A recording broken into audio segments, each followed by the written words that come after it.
എല്ലാവർക്കും നമസ്കാരം. എൻ്റെ പേര് വിഷ്ണു. ഞാൻ കൊല്ലം ജില്ലയിലെ പരവൂര് മാവിൻമൂടാണ്. 6 വർഷമായിട്ട് പശുക്കളെ വളർത്തുകയും അതുപോലെ തന്നെ വിപണനം ചെയ്യുകയും ചെയ്യുന്ന ഒരു വ്യക്തിയാണ്.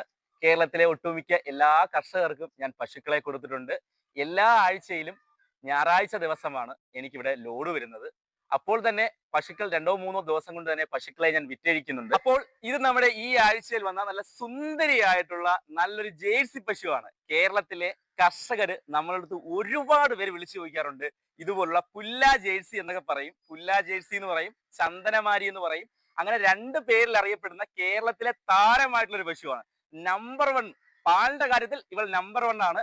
മാത്രവുമല്ല, കറവ പശുവിന്റെ ലക്ഷണത്തിൽ നമ്മൾ ഒരു കാര്യം പറയാറുണ്ട്.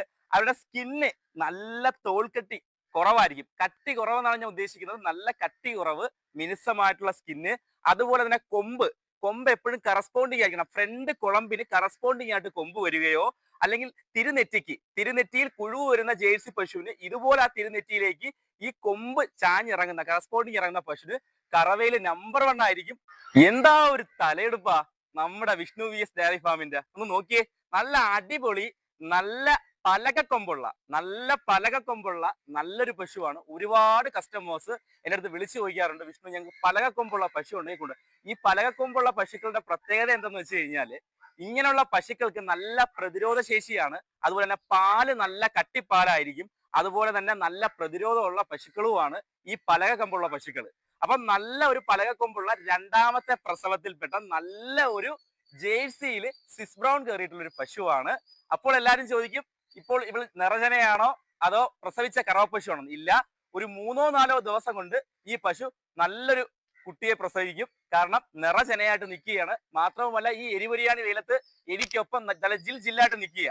നല്ല അകിടും നല്ല കാമ്പും ഒക്കെ ഉള്ള പശുവാണ്. കറവയ്ക്ക് തട്ടുമുട്ടൊന്നും വരത്തില്ല. നല്ല സാധു പശുവാണ്. നല്ല തീറ്റയും കൂടിയുണ്ട്. അതുപോലെ നല്ല തോൽക്കട്ടി, അതുപോലെ തന്നെ നല്ല ഫേസും, അതുപോലെ സ്കിന്നൊന്നും രോമമൊന്നും പൊഴിയുന്ന സൈസോ ഒന്നുമല്ല. നല്ല സ്വഭാവവും തീറ്റയും കുടിക്കുന്നു, യാതൊരു കുഴപ്പവും ഒന്നുമില്ല. എന്തും കൊടുക്കുന്ന പാടുകൾ കണ്ടില്ലേ, പുല്ലൊക്കെ തിന്ന ആർത്തിയോട് നിൽക്കുക. അപ്പോൾ നല്ല ആരോഗ്യമുള്ള പശുവാണ്. അപ്പൊ ഈ പശുവിനെ വേണ്ടവർ നമ്മളുമായിട്ട് കോൺടാക്ട് ചെയ്യുക. പിന്നെ തമിഴ്നാട് പശുക്കൾക്ക് അസുഖമാണെന്ന് ചോദിക്കുന്നു. ഈ തമിഴ്നാട് പശുക്കൾക്ക് അസുഖമാണെന്നുണ്ടെങ്കിൽ ഇതുപോലൊരു പശുക്കുട്ടി വളർന്നല്ലേ ഈ പശുവായത്. ഒരു പശുക്കുട്ടി വളർന്നു, അത് തീറ്റ തിന്നു, അത് ഹീറ്റ് ആവുന്ന സമയത്ത് അതിനെ കുത്തിവെച്ചു, അത് ചെനയായി അല്ലേ ഇത് വരുന്നത്. അപ്പൊ ഒരു അസുഖക്കാരിയായിട്ടുള്ള ഒരു കുട്ടി എങ്ങനെ പശുവായി മാറും? അപ്പൊ അത് നമ്മുടെ കർഷകരുടെ ഇടയിലുള്ള മിഥ്യാധാരണയാണ്. ഏത് പശുവിനെ നമ്മൾ എടുത്താലും നമ്മൾ നല്ലതുപോലെ ശ്രദ്ധിച്ചു കഴിഞ്ഞാൽ അതിനൊരു കുഴപ്പമില്ല. നിങ്ങൾ വീട്ടിൽ കൊണ്ടുചെന്ന് നിങ്ങളുടെ കാലാവസ്ഥയായിട്ട് ഇണങ്ങുമ്പോൾ ഒരാഴ്ച കഴിയുമ്പോൾ നിങ്ങൾ ബ്ലഡ് ടെസ്റ്റ് ചെയ്ത്